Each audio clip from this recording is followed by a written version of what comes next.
આજે આપણે વાત કરવાના છીએ લગ્ન પછી અમેરિકાથી પહેલીવાર પિયર આવેલી દીકરી સાથે બનેલી ઘટના. ઘણા વર્ષ પહેલા ગુજરાતના એક નાનકડા ગામના છેવાડે માટી અને વાંસથી બનેલી એક ઝૂંપડી હતી.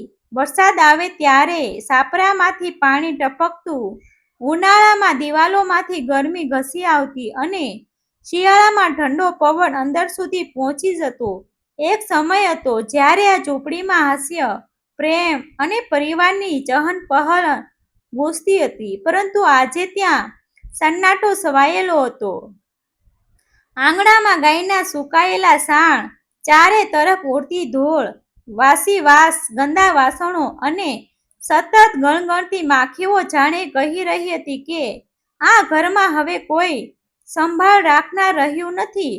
ઘરની બારણી ધીમેથી ધક્કો મારતા સરસર અવાજ સાથે ખુલી. વર્ષો પછી અમેરિકાથી પોતાની જન્મભૂમિમાં આવેલી દીકરીએ જ્યારે પોતાના પિયરના આંગણામાં પહેલું પગ મૂક્યું ત્યારે તેની આંખો સામે જે દ્રશ્ય આવ્યું તે જોઈને તેનું હૃદય ધ્રુજી ઉઠ્યું. જે ઘર ક્યારેક તેના બાળપણનું સ્વર્ગ હતું તે આજે એકાંત અને બેધ્યાન જીવનનું પ્રતીક બની ગયું હતું. દીકરી ધીમા પગલે ઘરની અંદર પ્રવેશી. એક ખૂણામાં જૂની, ભાંગેલી અને દોરડા છૂટી ગયેલી ખાટલી પડી હતી. એ જ ખાટલી પર તેના વૃદ્ધ પિતા સૂતા નહોતા, પરંતુ થાકેલા શરીરને ટેકો આપીને બેઠા હતા. તેમની આંખો ઊંડી ઉતરી ગઈ હતી, ચહેરા પર કરચલીઓ સમયની કઠોર સફરની સાક્ષી આપતી હતી. શરીર પર પહેરેલી ગંજી એટલી ફાટેલી હતી કે તેમાં અનેક કાણા પડી ગયા હતા. કમર પર જૂની ધોતી હતી જેના રંગનો અંદાજ લગાવવો પણ મુશ્કેલ હતો. ખાટલીની બાજુમાં પાણીનો અડધો ભરેલો લોટો અને 2 દિવસ જૂનું સુકાઈ ગયેલું રોટલું પડેલું હતું. દીકરીને એક ક્ષણ માટે વિશ્વાસ ન આવ્યો કે આ એ જ પિતા હતા જેમણે આખી જિંદગી પોતાની દરેક ખુશીનો ત્યાગ કરીને સંતાનોને સુખી બનાવવા માટે દિવસ રાત મહેનત કરી હતી. બાપા, આટલું બોલતા જ દીકરીનો અવાજ ધ્રુજી ગયો. પિતાએ માથું ઊંચું કર્યું. સામે પોતાની લાડકી દીકરીને જોઈ તેમની આંખોમાં વર્ષો પછી ચમક આવી ગઈ.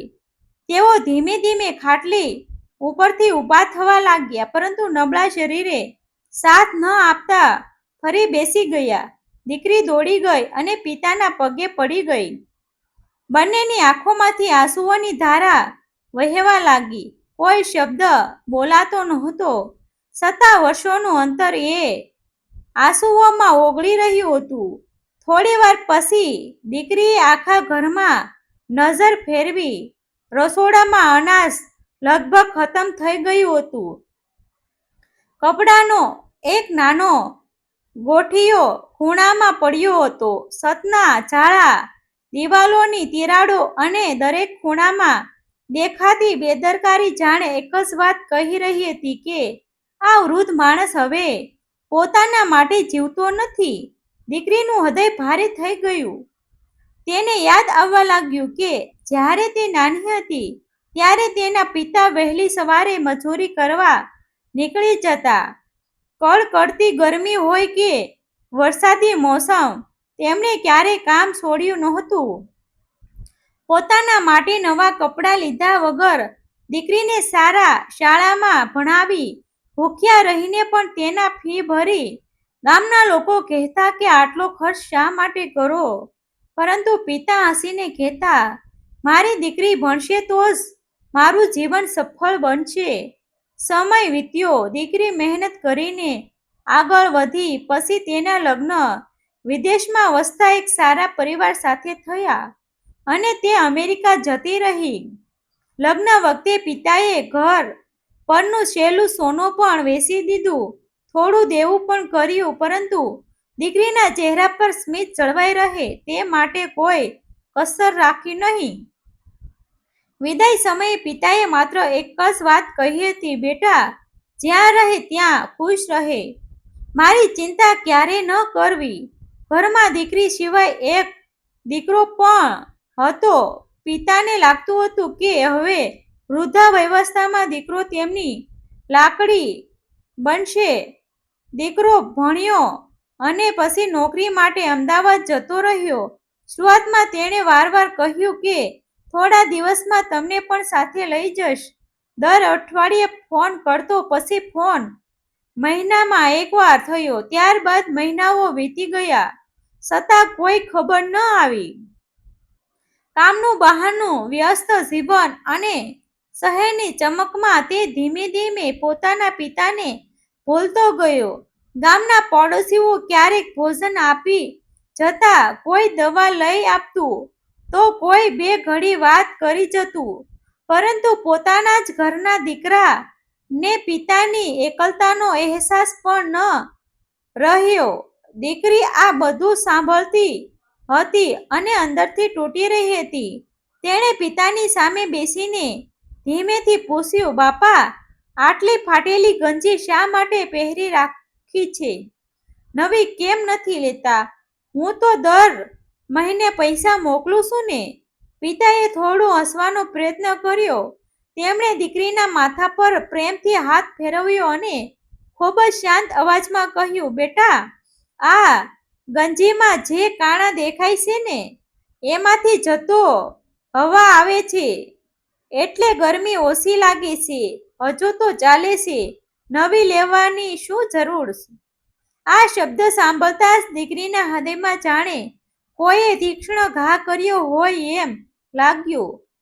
તેને ખબર હતી કે આ જવાબ ગરીબીનો નહોતો, પરંતુ પિતાના ત્યાગનો હતો. જે માણસે પોતાની આખી જિંદગી સંતાનો માટે જીવી, તે આજે પોતાના માટે એક નવી ગંજી ખરીદવાનું પણ જરૂર સમજતો નહોતો. દીકરીના આંસુ રોકાઈ ન શક્યા. તેણે પિતાના હાથ પોતાના હાથમાં લઈને જોયા. વર્ષોની મજૂરીથી કઠણ બનેલા એ હાથમાં અસંખ્ય ચીરા હતા. દરેક ચીરો જાણે કહી રહ્યો હતો કે આ હાથોએ પોતાની ખુશીઓ વેચીને સંતાનોનું ભવિષ્ય બનાવ્યું છે. સાંજ ધીમે ધીમે ઢળી રહી હતી. ઝૂંપડીની બહાર સૂર્ય અસ્ત થઈ રહ્યો હતો, પરંતુ દીકરીના મનમાં એક નવો સંકલ્પ ઉગ્યો હતો. તેણે નક્કી કરી લીધું કે હવે તેના પિતા ફરી ક્યારેય આવી હાલતમાં નહીં રહે. આગામી દિવસથી તે પોતાના હાથથી આખું ઘર બદલશે. પિતાના જીવનમાં ફરી સન્માન, સુખ અને પ્રેમ પરત લાવશે. પરંતુ તેને ખબર નહોતી કે આગળના દિવસ તેના જીવનની એક સફળ બનવાના હતા, જે તેને આખી જિંદગી ભૂલાશે નહીં. બીજા દિવસની સવાર ગામના પક્ષીઓના કલરવ સાથે થઈ, પરંતુ દીકરીની સવાર તો એક સંકલ્પ સાથે થઈ હતી. તેણે પોતાના પિતાને પ્રેમથી ઉઠાડ્યા, ગરમ પાણી તૈયાર કર્યું અને વર્ષો પછી પોતાના હાથથી તેમને સ્નાન કરાવ્યું. પિતા વારવાર કહેતા હતા, બેટા, હું જાતે કરી લઈશ, તું મહેમાન બનીને આવી છે. પરંતુ દીકરીની આંખોમાંથી આંસુ ટપકી પડતા હતા. તેણે ધીમેથી કહ્યું, બાપા, હું આજે મહેમાન નથી. આજે ફરી તમારી નાની દીકરી બનીને આવી છું. આ શબ્દ સાંભળીને પિતાના હોઠ કંપી ઉઠ્યા. વર્ષો પછી તેમને ફરી એ જ લાગણીનો સ્પર્શ થયો, જે દીકરી નાની હતી ત્યારે અનુભવતા હતા. તે જ દિવસે દીકરી ગામના બજારમાં ગઈ. તેણે પિતા માટે નવી ગંજી, ધોતી, ગરમ ચાલ, ચપ્પલ, સ્વેટર અને રોજિંદા ઉપયોગની દરેક વસ્તુ ખરીદી. રસોડા માટે અનાજ, દાળ, તેલ, ઘી અને દવાઓ લાવી. ઝૂંપડીમાં નવી ખાટલી મુકાવી. જૂના વાસણોની જગ્યાએ નવા વાસણો લઈ આવી અને આખું ઘર સાફ કરાવ્યું. વર્ષોથી ધૂળમાં દટાયેલું ઘર જાણે ફરી જીવતું થઈ ગયું. પાડોશીઓ આશ્ચર્યથી કહેવા લાગ્યા, જુઓ, દીકરી તો ખરેખર લક્ષ્મી બનીને આવી છે. પિતા વારવાર કહેતા, આટલો ખર્ચ ન કર બેટા, મને હવે શું જોઈએ? પરંતુ દીકરીનો એક જ જવાબ હતો, આજે હું જે કંઈ કરી રહી છું તે તમારા ઉપકાર સામે તો રેતીનો એક કણ પણ નથી. 10 દિવસ સુધી દીકરી એક ક્ષણ માટે પણ પિતાને એકલા પડવા દીધા નહીં. સવારે તેમની દવા આપતી, સમયસર જમાડતી, સાંજે તેમને લઈને આંગણામાં બેસતી અને બાળપણની વાતો કરતી. બંને ક્યારેક હસતા, ક્યારેક રડી પડતા. એક સાંજે દીકરીએ પૂછ્યું, બાપા, તમે મને ક્યારેક તમારી મુશ્કેલીઓ કેમ નહોતા કહેતા? પિતાએ હળવું સ્મિત કરીને જવાબ આપ્યો, માતા પિતા પોતાની પીડા સંતાનોને કહેવા લાગે તો સંતાનોને દુઃખ અધૂરું થઈ જાય. તું ત્યાં ખુશ હતી, બસ એ જ મારા માટે પૂરતું હતું. અને એ જ રાત્રે દીકરીએ અમદાવાદમાં રહેતા પોતાના ભાઈને ફોન કર્યો. લાંબા સમય પછી ભાઈએ ફોન ઉપાડ્યો. દીકરીએ શાંતિથી કહ્યું, ભાઈ, બાપાની હાલત જોઈ છે. તું એકવાર પણ આવીને મળ્યો નહીં. તેઓ એકલા આ તૂટેલી ઝૂંપડીમાં જીવે છે. ભાઈએ નિરાશ અવાજમાં જવાબ આપ્યો, મારે બહુ કામ હોય છે, શહેરમાં સમય ક્યાં મળે? ગામમાં રહેવાનું હવે શક્ય નથી. કોઈને રાખી દેજે, પૈસા મોકલી દઈશ. દીકરીના હૃદયમાં આ શબ્દ તીરની જેમ વાગ્યા. તેણે કહ્યું, પૈસાથી પિતાનો એકલતાપો ખરીદી શકાતું નથી. પરંતુ ભાઈએ બધું કંઈ સાંભળ્યા વગર ફોન મૂકી દીધો. દીકરી ગુસ્સાથી રડી પડી, પરંતુ પિતાએ જ તેને સમજાવી. તેમણે કહ્યું, બેટા, દીકરો ખરાબ નથી. સમય અને દુનિયાની દોડ માણસને બદલી નાખે છે. તેને દોષ ન આપતી. આ સાંભળીને દીકરી વધુ તૂટી ગઈ. જે પિતા પોતાના દીકરાની રાહ જોતા રહ્યા, એ જ આજે તેની ભૂલોને પણ પોતાના પ્રેમની ઢાંકી રહ્યા હતા. એ ક્ષણે દીકરીને સમજાયું કે પિતાનું હૃદય કેટલું વિશાળ હોય છે. દિવસો ખૂબ ઝડપથી પસાર થઈ ગયા.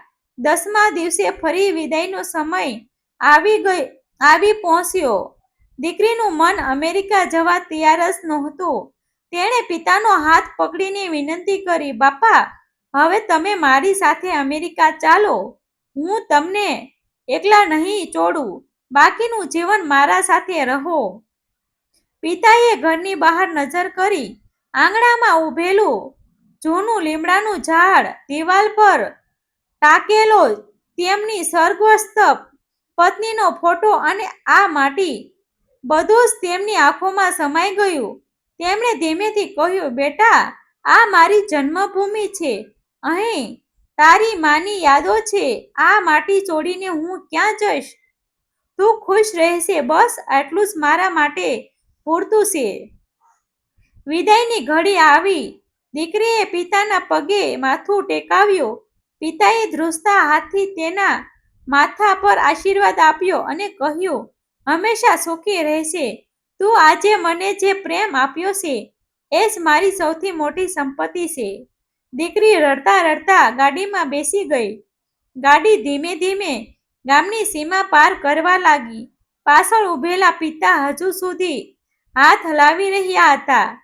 તેમની આંખોમાં આંસુ હતા, પરંતુ ચહેરા પર સંતોષ હતો કે તેમની દીકરી આજે પણ તેમને એટલો જ પ્રેમ કરે છે.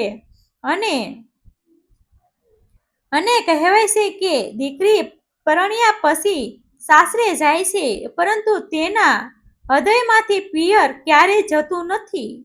ઘણીવાર અહંકાર અને વૈવસ્તા દીકરીને પોતાના માતા પિતાથી દૂર લઈ જાય છે.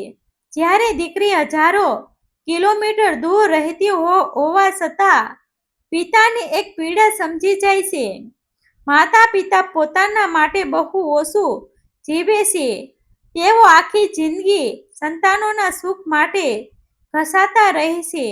જો તેમના જીવનમાં જીવ તેમને થોડો પ્રેમ, થોડો સમય અને થોડું સન્માન આપી શકીએ તો એ જીવનની સૌથી મોટી કમાણી છે. કારણ કે જ્યારે તેઓ આ દુનિયામાંથી ચાલ્યા જાય છે, ત્યારે તેમની ખાટલી, તેમની જૂની ગંજી અને તેમની રાહ જોતી આંખો માત્ર યાદ બની રહે છે અને એ યાદો જીવનભર માણસને રડાવતી રહે છે. અને ડિસ્ક્લેમર: આ વાર્તા સામાજિક અને નૈતિક સંદેશ આપવા માટે લખવામાં આવી છે. વાર્તામાં પાત્રો, સ્થળો અને કેટલીક ઘટનાઓની રજૂઆત વધુ અસરકારક બને તે માટે કાલ્પનિક રીતે રજૂ કરવામાં આવ્યા છે. જો કોઈ વ્યક્તિ, સ્થળ અથવા ઘટના સાથે કોઈ સામ્યતા જણાય તો તેને માત્ર સહયોગ માનવું. આ વાર્તાનો હેતુ માતા-પિતાના ત્યાગ, દીકરીના પ્રેમ અને પરિવાર પ્રત્યેની જવાબદારીનો સંદેશ પહોંચાડવાનો છે. કોઈ વ્યક્તિ, સમાજ કે સમુદાયની લાગણીને ઠેસ પહોંચાડવાનો અમારો કોઈ આશય નથી. આભાર મિત્રો. ગમે તો શેર કરી દેજો, સબસ્ક્રાઇબ કરી દેજો. આભાર મિત્રો.